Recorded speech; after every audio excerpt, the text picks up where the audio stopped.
Ready? Mm-hmm.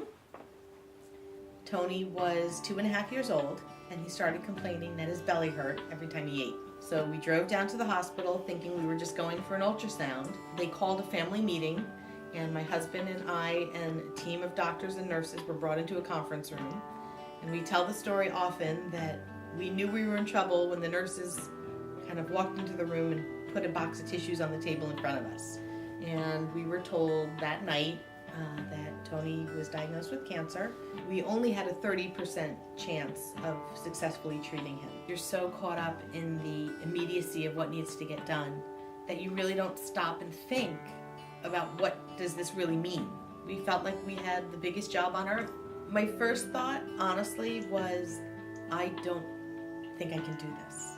We had to sign consent forms that had lists of side effects, and every single one of those side effects included the word death. There was a part of me that felt that every time he was throwing up, it was because of the choice that I made to give him that medicine. He had surgery for the tumor resection, and when he woke up from surgery, he wouldn't speak. And I kept trying to get him to talk to me.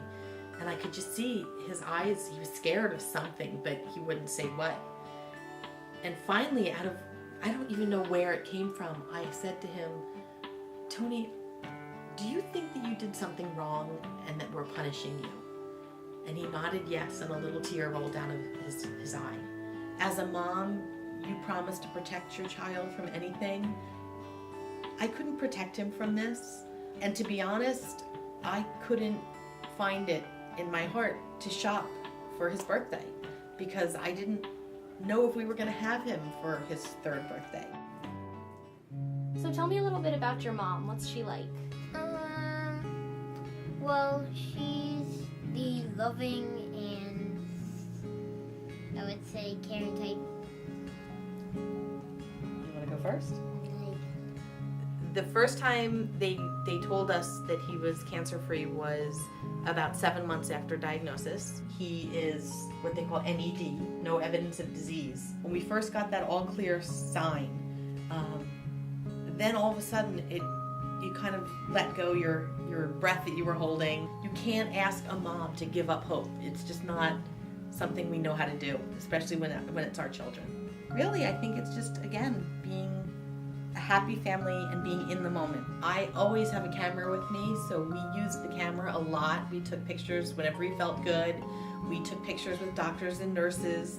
We made scrapbooks. I was thinking back to those little the St. Jude commercials where you see these little children who have no hair and the black rings under their eyes, and they were so emaciated and skinny.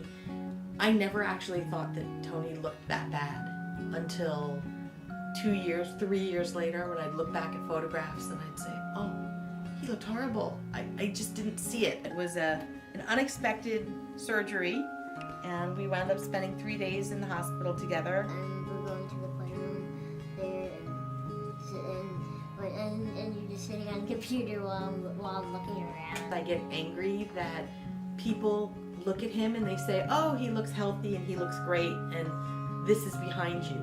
And they don't realize that we're still dealing with this every single day.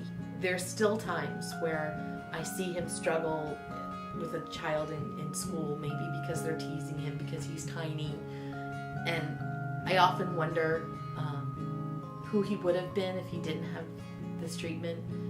Well, we go to a lot of charity events. You get to have fun while also maybe giving another kid a chance to have the same amount of fun as you did right then and there. I never felt defeated, and I think part of the reason was because Tony never let me feel defeated. When Tony was first diagnosed, one of his doctors took my husband and I aside and he said, I want to give you a word of advice. And he said, you only have so much energy. And he said, don't waste it with the what ifs and the why us and the why him. And he said, what you have to remember to do is get up every day, figure out where you have to be, what you have to do, get that done, and then find a way to laugh and make a memory together every day. And if you just live it day to day, you will get through it. And we did.